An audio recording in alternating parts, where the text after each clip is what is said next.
the 9.5mm plasterboard, and I've cut it to a size I think, well, I might have to do some minor adjustment on this, but look, you know, the intention is to bang it in there like that, and we can see that I might have to trim this down slightly.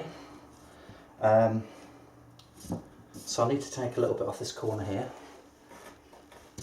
That is no big deal at all, and the fit appears to be very good indeed.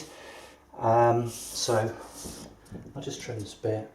And the thing is, I'd suggest to anybody who's actually doing any form of boarding, if you're in a situation like this and you can see that it's not quite going in, don't just give it a push, because you will actually damage the board, okay? You just need to just take that slight edge off there, okay? So there's a couple of ways I can actually just trim back this piece of plasterboard. I can just get a Stanley knife and just scrape it back.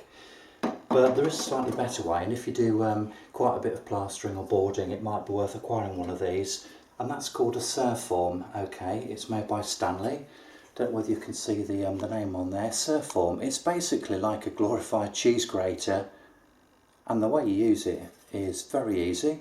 All you do, look, so we know that I've got a little bit to trim off the edge here. All I'm going to do,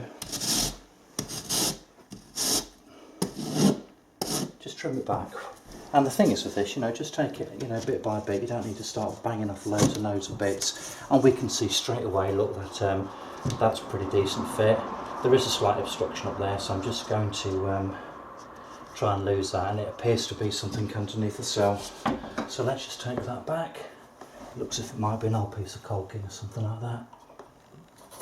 And indeed it is.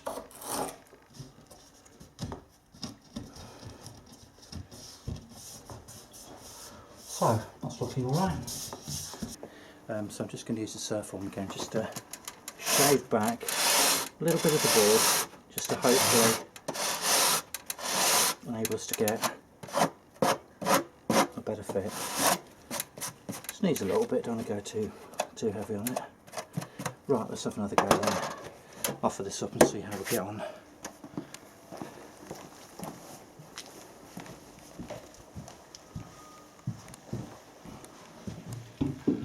Should be nearly there, to be honest, and that ain't too bad.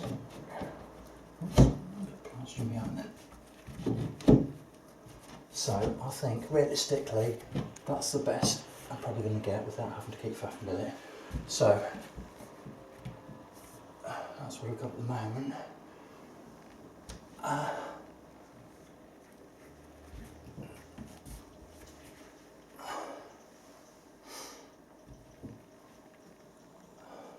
So yeah, don't even need to screw the thing up though.